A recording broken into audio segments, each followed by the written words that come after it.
Mario, I know you have been watching inflation very closely. I know you've been watching the Fed's reaction very closely. Last time we talked to you was a little over a month ago. What do you think now with another month's worth of data? Nothing to change. The Fed is already doing two things. One, raising rates to catch up. And the second one is obviously to whip inflation now, which is a major challenge.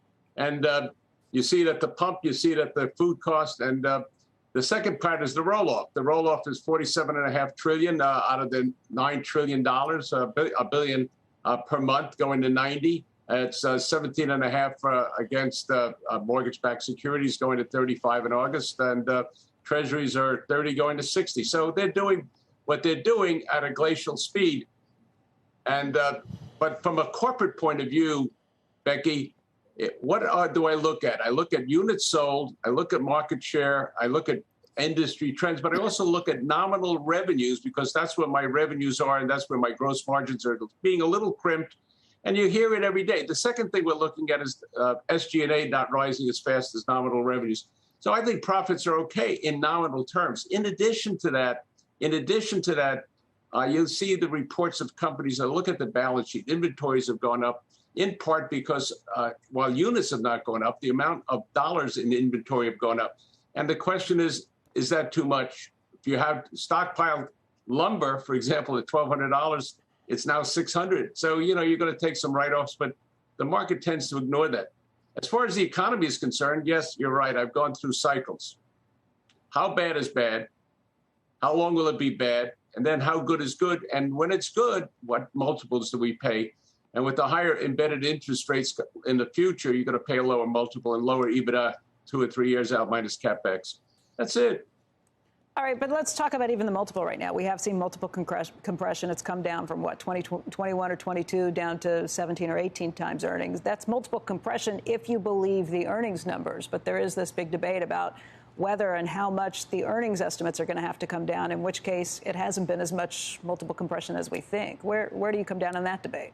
Okay, Becky, when I started, multiples in the 60s were 6, 7 times. You played cycles by having leading, lagging, and coincidental indicators in the economy. They had what they call, in quotes, the conglomerates. Then you had, when I started the firm in 1977, 10 years after doing sell-side research, and continued to look at in the stocks in that fashion, multiples were 3 to 5 times EBITDA minus CapEx. A year ago, you were looking at Bitcoin, NFTs, Robinhood. You're looking at multiple of revenues.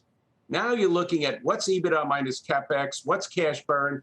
So it's not only a multiple of what, in quotes, the S&P earnings, because that's the market aggregate, but I'm looking at stock specifics and looking at things in that fashion. For example, in the oil patch, which you had an extensive meeting on, look at the amount of CapEx that was put in by the majors and the independents over the last decade. I tweeted that, and you basically can see how CapEx declined. Why? Obvious. Everybody was saying they're going to cut off your finance and you're too leveraged. The price of oil collapsed. Now I find companies that are tiny, like Drillquip, the stock sells at $31. DRQ is the symbol. We own it for clients, and they got $10 in cash, and they're building out slowly. And then you look at some of the companies like the FANG, Diamond Energy, and you look at Calpine, which is smaller E&P producers. You kind of look at and say, will oil stay at a certain price? And what can I do? Should we have the equivalent of the Production Defense Act to help oil? Do we want to cut down?